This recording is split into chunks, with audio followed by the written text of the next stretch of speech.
Apresentando. Atualiza com Anthony Galvão. Quem estuda sabe, quem não estuda acredita.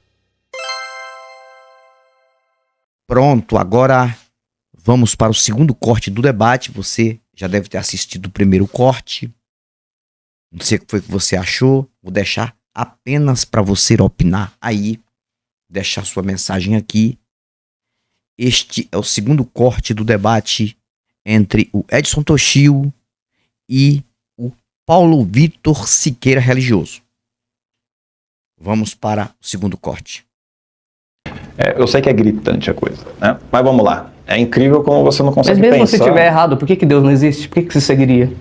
Vamos supor que você está certo, seu argumento funciona. Eu estou certo, realmente. Ok, é uma contradição, funcionou. Por que se segue que Deus não existe? Qual que é o seu argumento? Qual que é a sua premissa irrefutável? Simples.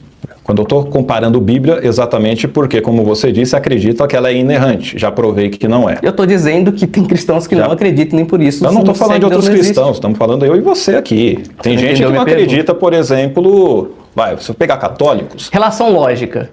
Do fato da Bíblia ter contradições, se segue que Deus não existe. Exatamente, porque... Como você estabelece essa relação lógica? Qual premissa você leva adiante para estabelecer essa relação lógica? Se a Bíblia ela fosse, de fato, a palavra de Deus, e Deus é perfeito, portanto ele não comete erros, qualquer tipo de coisa que ele fizesse não poderia ter erros. Isso é meio básico, né? Então, assim, é básico. Não, ele não comete erros, mas ele pode permitir que erros sejam cometidos em vista de um bem maior. Que comete... Qual é o bem maior? Me fala assim, qual é o bem maior? Então vamos lá. Eu não preciso, é você que precisa. Não. Você precisa mostrar que esse bem maior não existe para você levar sua vida. Eu provo que não existe. Por exemplo, não tem bem maior nenhum e você ter lá em Êxodo no capítulo 21 e Levítico no capítulo 25 ensinando a como escravizar o povo, só pegando leve com o povo judeu. Como você sabe que não tem bem maior em relação a isso? Olha, e se o bem maior, legal. E se o bem maior nós estamos vendo aqui uma pessoa que está dizendo que a escravidão pode ter um bem maior, gente. É para você ver como a fé pode cegar algumas pessoas e mostrando, olha, não significa que a escravidão é ruim, não é ruim para quem está dominando, né? Você poderia ser escravo. Se você tiver uma filha, se você tiver uma filha, se você tiver uma filha e você quer seguir a Bíblia, essa palavra de God, vamos pegar aqui Êxodo 21, capítulo 7. Você vai fugir do argumento? Não, estou provando para você que você está viajando na maionese e você está defendendo uma coisa idiota. Mesmo se você tiver certo, porque se segue que Deus não existe. Esse é o seu argumento. Eu estou falando. Que Deus é perfeito, já fiz, certo? Já fiz e já detonei. Pronto. Mas você não detonou, tá? Continua seu raciocínio, vamos voltar nisso. Tanto é que eu quero saber se você vai vender a tua filha para mim. Provavelmente vai entrar em outros versículos bíblicos. Você vai vender a tua filha para mim como escrava? Você vai vender a tua filha para mim como escrava? Seu Deus mandou. Se ele existe e não erra, você disse que acredita que ela não é inerrante, eu quero comprar a tua filha e fica tranquilo. Vocês seguem isso? Você fica tranquilo. Você sabe que o contexto é relevante, né? Me fala agora, me dá o contexto para justificar a escravidão. Eu não estou falando para justificar a escravidão, porque eu não quero entrar nesse debate, você sabe. Você vai perder de novo. A questão da gente olhar se Deus existe, nós chegamos a primeiro uma concepção do que é Deus. Chegamos a uma concepção, você defendendo que não existe. A questão é, partindo desse pressuposto, então, existe ou não uma verdade acerca disso? Sobre o que? Deus? Sobre a vida. Sobre a vida tem um monte de verdade. Sobre a vida, porque a vida é oriunda, pressupostamente, de Deus existir. Você disse que não. Então, existe uma verdade quanto a esse assunto que nós estamos tratando? Uma verdade universal? Como você trata referente a isso? Se você está falando em relação à geração da vida e tudo mais, a própria ciência aí, ela já mostra tanto na parte da astronomia... A ciência não tem uma resposta definitiva para a origem da vida. Isso é verdade. Tem 4 hipóteses muito boas e, aliás, é uma coisa que difere, deixar claro aqui, né? Uma coisa... É legal você usar filosofia, é importante, tudo bonitinho. Todas elas têm conjecturas e não têm comprovação. Porém, contudo, entretanto, todavia, ao contrário, já está falando bosta. Ao contrário da filosofia, principalmente nessa parte mais teísta, o pessoal pode ver, qualquer argumento que ele trouxer, de qualquer pessoa, de qualquer autor que ele trouxer, nenhuma filosofia, absolutamente nenhuma, vai conseguir chegar em Deus. Nada. O máximo que vai chegar é um X abstrato, genérico, metafísico, que ele não vai conseguir provar de maneira alguma. Aí ele vai fazer um salto sem ponte, né? Porque ele chega assim nesse X, e aí ele vai falar, isso aqui é Deus. E ele é onipotente, ele é inteligente, ele está em todo lugar, ele é imaterial, ele é espacial, ele é atemporal. Aí você fala, beleza, mas que você chegou nisso aqui, velho? Você chegar num X é uma coisa. Você pular para cá é a mesma coisa que você pular, tem um abismo aqui, você vai cair feio, porque não tem como você provar isso daqui. E ele, obviamente, não vai provar. Porém, poderia servir como uma hipótese válida. Isso é uma hipótese. Eu acredito que seja God. Beleza. Vamos sair desse campo da filosofia e vamos colocar em prática para provar? Não vai fazer. É diferente da hipótese da origem da vida que você perguntou o que a gente tem.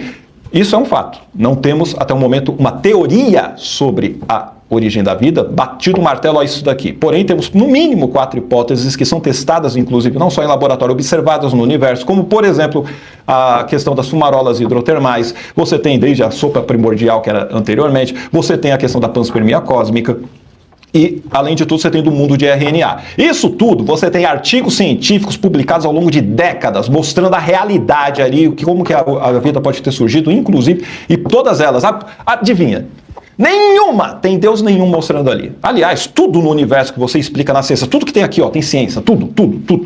Pode pegar qualquer parte de pesquisa científica, absolutamente, não vai ter nenhuma coisa, ó, foi Deus que ajudou a fazer isso aqui, Deus revelou isso daqui, ó, foi Deus que fez tal coisa, não tem. É ciência, construção humana que a gente desenvolveu aí ao longo do tempo, exatamente até... Meu trabalho é fácil porque eu uso o ClickUp. É assim que eu acompanho todas as minhas tarefas. Eu começo despejando... Principalmente depois com o iluminismo e para sair ali do domínio da religião, que simplesmente fechava esse conhecimento, porque se faz alguma coisa contra a Bíblia, é herege, tem que matar, tem que perseguir, tem que fazer isso. Quando houve pessoas que tiveram a coragem de se levantar contra isso, aí, ó, isso é irrelevante, hein? Ele está usando a ciência para a verdade de se Deus existe ou não. Já prova que Deus não existe. Tudo isso que eu estou falando, prova, tudo isso que eu estou falando, prova que não tem Deus nenhum. Se existisse um Deus, ainda mais quando o pessoal vai com os atributos que ele é amoroso e tudo mais, você acha que um Deus amoroso, que quer se relacionar, um Deus que se preze, um Deus que é justo, um Deus que se preocupa, você acha que ele ia permitir todas essas atrocidades? Você acha que se tivesse um Deus que se revelasse lá para o povo de Israel, ele chegaria e falaria assim, ó, tirei vocês da escravidão, 430 anos que está ali, 400 anos pelo menos de escravidão. Vocês não vão ser escravos. E vocês não vão fazer escravo de ninguém também, porque vocês não gostaram. Eu tirei vocês de lá, não tirei? Vocês vão ser a nação que vai mudar a história. Vocês vão revolucionar. Não é para escravizar ninguém. Não é isso que você vê na Bíblia. Você vê ele mandando escravizar, inclusive o povo hebreu, mas aí pega um pouco mais leve, libera lá no ano do jubileu, por exemplo, um pouco antes, 6 anos, no 7º você libera, mas ele ensina como você pegar aquela pessoa para sempre. Lá em Levítico 25 ele fala, mas nos outros povos... Não, esse aqui vai ser escravo perpétuo e vai passar de pai para filho, é propriedade, cara. Então, assim, essa é a ideia de um Deus que cuida da gente, que deu a vida, que se preocupa. É alguém que vai pegar e vai fazer isso? É como o senhor fala, vamos parar com as drogas. Não, não é possível, porque quer dizer que nós somos mais morais do que esse Deus? Nós somos melhores do que... Eu sou melhor do que esse Deus da Bíblia. Como é que pode? Você é melhor, ele é melhor, ele tem valores nobres, nós temos valores nobres aqui. Como é que a gente pode ser melhor do que esse Deus? Só isso já prova que não tem Deus nenhum. Sobre a questão de falta de conhecimento, por exemplo, não tem a origem da vida ainda batido o martelo. Beleza, tá bom. E daí? São meras possibilidades. São possibilidades comprovadas, inclusive que você consegue gerar elementos que vão prover a vida de forma totalmente sem qualquer tipo de atuação externa, digamos, ok? O que você acha da origem da vida, então, Paulo? Opa, obrigado. Eu não quero me deter exatamente nesse debate, mas eu vou dar algumas considerações gerais, já que você fez a pergunta. Ninguém está desfazendo da ciência. Eu acredito no poder da ciência e os teístas acadêmicos geralmente acreditam no poder da ciência, inclusive utilizam-se da ciência para argumentar a favor da existência de Deus. Ele já está provavelmente tentando antecipar algum argumento que ele sabe que eu vou usar, tentando falar que vai ter um gap, mas eu vou mostrar que o argumento é dedutivo, não tem gap nenhum. No sentido de que, olha, você tem uma propriedade e tem uma causa, e essa causa é Deus. Ninguém argumenta assim em filosofia da religião. Ninguém. Eu desafio você a me mostrar um filósofo acadêmico, competente, pesquisador para a universidade que argumenta nesses moldes. Isso é espantalho. Sobre a questão da vida. Talvez a ciência descubra que a vida poderia ter se originado naturalmente, talvez, não sei. O que se sabe é que até agora nós temos hipóteses, conjecturas, com algumas evidências e com também problemas até então insolúveis, tal como a relação entre células e proteínas, que é uma relação extremamente complexa de acontecer e improvável, porque cada etapa pressupõe uma cadeia de etapas em que as etapas precisam se conectar da maneira correta para que você tenha um mínimo de um sistema unicelular ali. Então, tudo isso ainda não foi demonstrado cientificamente que é possível de acontecer de maneira fortuita. tá? Sem intervenção de um design por detrás, etc. E se demonstrar, ok, eu não estou argumentando em favor da existência de Deus a partir do surgimento da vida. Talvez Deus tenha criado o mundo de maneira tal que a lei que ele colocou nos mundos, as condições iniciais, as constantes e tudo mais, levem a vida a surgir naturalmente. Então isso é totalmente compatível com o teísmo, a ideia de que a vida poderia ter surgido por meios naturais, dado que foi Deus que criou o sistema natural que permitiu a vida se desenvolver. Então, é por isso que eu prefiro ir para outros pontos. Qual ponto? Tá, então vamos lá. Ele está cometendo petição de princípio, porque eu disse para ele assim, olha, mesmo se for verdade, que eu não aceito, mesmo se for verdade que a Bíblia possui contradições e erros e tudo mais, por que se segue que Deus não existe? Aí ele tentou dar um argumento, na hora que eu tentei interferir, ele voltou para a Bíblia. Então ele está tentando usar o relato bíblico, das contradições bíblicas contra a existência de Deus, quando é justamente eu estou pedindo ele para sustentar como que as supostas contradições do relato bíblico mostram que Deus não existe. Isso é petição de princípio, ele está pressupondo que ele deveria demonstrar, em vez de tentar provar o ponto dele. E aí o ponto é, Deus é perfeito? Se ele é perfeito, então ele teria que ter inspirado a Bíblia perfeita, ela não pode conter erros. Justamente por Deus ser perfeito, pode ser que Deus, sendo onisciente, saiba que se ele tivesse inspirada a Bíblia de uma maneira mais perfeita, digamos assim, mais clara, isso poderia ter trazido algumas consequências negativas das quais a gente não tem ciência. Por exemplo, uma das boas consequências, digamos assim, de às vezes a gente ter uma distância cultural semântica do texto bíblico, é que nós muitas vezes nos dedicamos ao estudo para entender melhor a Bíblia, e isso leva muitas pessoas a se aproximar de Deus e, portanto, conduz as pessoas à salvação. E se o propósito de Deus for salvar o maior número possível de pessoas? Esse é o maior bem que o ser humano pode possuir, dado o conceito de Deus. E pode ser que Deus permita certos males e sofrimentos e certas misérias, não porque essas coisas são boas e porque Deus se alegra nelas, mas porque Deus sabe que essas coisas podem fazer com que as pessoas se aproximem dele, porque infelizmente o ser humano muitas vezes se aproxima mais de Deus no momento de sofrimento e de dor. E enquanto ele não demonstrar para mim que Deus não pode ter uma boa razão para permitir esse sofrimento, que é o que o argumento dele pressupõe, como qualquer pessoa que está versada nos problemas filosóficos do mal sabe, o argumento dele não se sustenta. Ele precisa mostrar para mim, Deus não tem boas razões, mas ele não tem acesso, porque as boas razões de Deus podem surgir somente, muito futuramente, que um Deus onisciente tem conhecimento e a gente não. Então, está relacionada, por exemplo, à salvação de pessoas, coisas que a gente não tem conhecimento de quais pessoas vão ser salvas ou não, como que as pessoas vão fazer para ser salvas e Deus teria. Agora, um argumento. Isso aqui eu estou falando tudo no contexto de tentar lidar com o que você trouxe. Agora, um argumento positivo em favor da existência de Deus, você provavelmente já conhece, muita gente conhece, mas justamente por ser um que você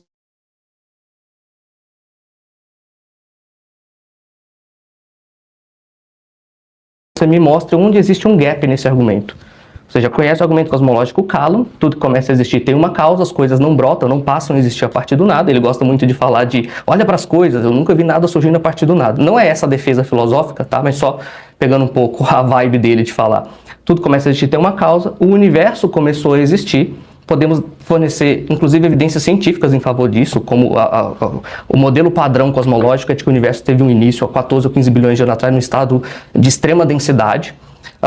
E aí a gente tem também a segunda lei da termodinâmica em favor disso, mas eu quero focar em uma defesa filosófica que é bem simples. Se os momentos passados, os eventos passados fossem infinitos de maneira tal que o universo não é eterno, que o universo é eterno, não teve um começo, se eles fossem infinitos, o momento atual, presente, que eu estou conversando com você aqui agora, ele nunca chegaria, porque é impossível cruzar o infinito. Não importa quantos eventos passem, quantos dias passem, você nunca vai chegar no presente, porque antes do presente tem um ontem, antes do ontem tem um antes de ontem.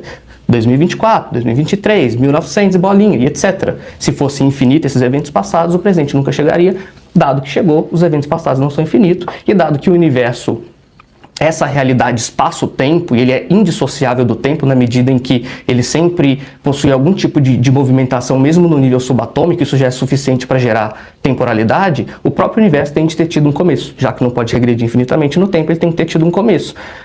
O que é o universo? Espaço, tempo, matéria e energia. Grosso modo, a arena do universo, a estrutura básica do universo. Logo, a causa do universo deve transcendê-lo, deve ser imaterial, atemporal e espacial. Porque se a matéria começa a existir ali, algo imaterial tem que ter trazido ela à tona. E se o tempo começa a existir, algo atemporal tem que ter trazido ele à tona. Não tem como o tempo pré-existir antes de si mesmo. Então, imaterial, atemporal, espacial, porque o espaço começa a existir com com o universo, ou com a matéria que seja. Ok, inferimos 3 características, mas também podemos pensar, é plausível pensar que essa causa é extremamente poderosa, por ter criado o universo, esse universo que conhecemos, ter sido a causa primeira de todo esse universo que conhecemos. Também é plausível pensar que essa causa é um ser inteligente. Por quê? Porque, dado tudo que nós conhecemos, temos descrições de apenas 2 coisas que se encaixariam como algo atemporal, imaterial e tudo mais que causaria o universo. Ou objetos abstratos, ou uma mente sem corpo. Porém, objetos abstratos não podem causar nada. Se objetos abstratos existem, eles são causalmente inérteis. Tipo o número 7 em si. Suponha que ele existe, é estilo platônico. Ele não faz nada, ele só existe. Ele não pode causar algo. Logo, a outra opção que sobra é uma mente sem corpo. Existem mais considerações, mas como a gente não ajustou tempo, eu estou tentando falar um pouco rapidamente para já ver as suas considerações. Cadê o gap nesse argumento? Cadê então é Deus? Eu deduzi as características. Você acabou de mostrar, se você parasse lá na parte da causa, né, que de acordo com o Callan, você iria dizer que tudo que começou a existir tem uma causa. É isso? Isso. Beleza. O universo começou. Isso. O universo começou a existir. Logo, o universo tem uma causa. Se morrer aí, show de bola. A causa, isso não leva a Deus, é o que eu comentei. Isso não leva a Deus. A partir do momento que você chega e coloca, eu posso deduzir que é espacial, que é imaterial. Me mostra como que você deduz isso. Me mostra qual prova você tem. Ele não vai conseguir provar nada. O tempo não pode preexistir ele mesmo, logo a causa tem que ser atemporal. Aí vai. É necessidade lógica. Não tem como, porque a causa, o que é causa? Eu tenho que fazer uma coisa acontecer. Para eu causar algo, eu tenho um antes, um durante e um depois. Eu tenho tempo para causa. Como é que então, se eu tenho o espaço-tempo, eu tenho uma causa antes do tempo? Tenho 2 soluções. Já está errado. Não, é malabarismo filosófico para você ficar ainda na coisa. Então, logo, já é uma contradição. A pessoa está querendo usar a palavra causa, dizer que é uma criação. Então, se tem uma criação, esse pseudo-deus que ele está dizendo que estaria fora do tempo, que estaria ali de alguma maneira programando, ele já não faz sentido também, né? Para pensar rapidão antes de eu conseguir. Se Deus é perfeito, igual alguns conjecturam, ele não tem falta de nada, né? Ele é completo. Não tem necessidade alguma, tampouco teria desejos. Para que ele ia criar alguma coisa? Está carente? E outra coisa, pessoas que têm que adorá-lo. Aí lascou de vez, né? Ou seja, Deus tem algum problema psicológico. Então, se ele fosse perfeito, ela tem que escolher. Não, então Deus não é perfeito. Não vamos colocar essa característica nele. Quanto mais características se colocam nesse Deus, mais elas se contradizem. E aí ele pode vir com o malabarismo que for, com falácia que for, mas isso aí, de qualquer maneira, ele não vai trazer o Deus dele à tona. Quando eu falo, não tem como trazer esse Deus à tona. Por isso que eu falei, o universo... Então, digamos que o universo tem uma causa. Tá. Ué, por que tem que ser uma causa pessoal? Por que tem que ser um ser? Por que não uma coisa? Uma coisa abstrata não pode gerar nada? Ora, bolas. Ora, você tem na ciência, desde Max Born, cara, década de 1940, talvez seja em 41 que ele pegou o livro dele falando sobre questão de determinismo, causalidade e tudo mais. E ele deixa claro lá que isso desde lá, década de 1940, temos até hoje pesquisas corroborando o que ele disse. Que, inclusive, para você rever questões ligadas à definição de causalidade. Por quê? Porque o que você tem é o que seria um indeterminismo ôntico, ou seja, é parte da estrutura do universo que ele simplesmente acontecem coisas sem causa. E é diferente de você não saber qual é a causa. Isso é claro também. Ou seja, uma incerteza epistêmica, por exemplo, eu não sei o que é. Isso é uma coisa. Ele deixa claro, é diferente de você ter ali, por exemplo, uma coisa que não foi causada e que, inclusive, repito, é só você pesquisar em artigos científicos mostrando uma série de eventos como, por exemplo, flutuações quânticas, ou você vai pegar ali decaimento radioativo, você pode pegar tunelamento quântico, você poderia pegar emissão de fótons. Não tem causa específica em local algum, nem oculta. Isso é claro nos artigos. Isso trabalha com probabilidade. O Einstein ficava doido com isso. Ele não conformava. Não, isso não faz sentido. Só que é uma das poucas coisas que o pessoal fala, Einstein errou. Porque a probabilidade que está inerente no mundo quântico é assim. Então, quando ele quer pegar esses argumentos, que são medievais, e ele quer pegar e trazer para cá, sem considerar a realidade, dando uma desculpa que está errada, deixa eu corrigir aqui, quando você fala que o Big Bang, por exemplo, que ele fala do início do universo, está errado. Se você quiser lá, pega ali no science.nasa.gov /, aí você pode colocar aí universe, aí você coloca o /, aí você pode pegar aí overview #Big-Bang. Você vai entrar lá no link e você vai ver descrevendo o que é Big Bang. Ele não é a origem do universo. E qualquer pessoa que sabe sobre essa parte cosmológica sabe que ele descreve e que ele não percebeu a contradição. Descreve que o universo teve um início. E aí ele estava num momento denso e quente, lá ele expandiu. Então é isso daí. Ele já existia. E ele começou a expandir. Big Bang não é explosão nem nada, é expansão do universo. Então ele já existia. E lá no site da NASA está deixando claro, os cientistas não concordam, não tem consenso de que realmente ou se ele sempre existiu, ou se tem tal começo, ou como esse começo foi. Está claro lá, não sabe. Então é uma falta de... A resposta é não sei. Essa parte sim. E tanto que... Por quê? Porque quando você pega a teoria da relatividade de Einstein, quando você vai pegando e fazendo essa regressão, ele vai chegar lá num momento que não tem como você resolver esse problema. Logo, é o que eles dizem, nós precisamos de uma nova física para a gente entender o que está acontecendo. É uma das ideias das pessoas querendo trazer, inclusive, o quê? Como que a gente consegue juntar essa teoria da relatividade com a mecânica quântica, quando a gente conseguir fazer isso, e é o que os cientistas estão fazendo, não estão simplesmente, eu não sei o que é. Não, então, cara, é alguém espacial, é alguém muito inteligente, é alguém que fez, mas não prova nada. Então eu falei, vai chegar, vai alegar, eu falei, pode ser uma hipótese legal, vai pôr em prática, vamos chamar esse Deus, ele não é onipresente? Por exemplo, chama Deus aqui agora, já ia provar que ele existe. Vai fazer isso? Não. Faça uma oração aqui agora, não vai acontecer nada. Você falou um negócio que eu achei interessante. Esses argumentos são muito usados em debates entre se Deus existe ou não, essa questão física, do qual ele pode abordar melhor. Queima de estoque Mercado Livre, só até 26 de outubro. Corre pro app e aproveita. Quer aprender inglês de um jeito que realmente funciona? Então vem comigo que eu te dar 10 motivos para escolher a Open English. Com a Open, você aprende com professores nativos, com aulas ao vivo, a qualquer hora, com total flexibilidade. Os planos são acessíveis, o certificado já vem incluso e você aprende inglês para a vida real, seja para trabalhar, para viajar ou se comunicar no dia a dia. A plataforma é super fácil de usar, os resultados... Mas em questões, em outras crenças, onde eles invocam Deus... não Deus, mas até mesmo espíritos do quais se manifestam. Como você se relaciona com essa teoria de que Deus não existe? Em relação aos outros espíritos? As outras crenças. Seria até mais um problema. Falando muito acerca do cristianismo em si, mas acerca de crenças hinduístas, até mesmo de matriz africana, onde existe essa comunicação com o além. Como você se relaciona com isso? Exatamente, tudo isso, como eu falei, é tudo mitologia. Isso daí é fruto da mente humana, é fruto de alguns que vão ter os seus delírios, alucinações, até chegar no fato de você ter pessoas que estão fingindo mesmo, que não é a maioria, mas existe. Mas se não Ou seja, fingindo, é a experiência humana. Os outros estão o quê? De quais deles? Você disse que alguns estão fingindo. Se uns estão fingindo, os outros estão com... Tem gente que tem a própria... Por exemplo, você psicologicamente, você consegue ter... Tem pessoas que têm transtorno de déficit de identidade. Pessoas que conseguem, por exemplo, dizer que recebeu um espírito que manifestou uma outra pessoa, ou que recebeu alguém morto e está dando uma mensagem, pensando aí, talvez, em alguém que acredite que espíritos entram no nosso corpo, né? Ou que tem gente que acredita em demônio, que está possuído.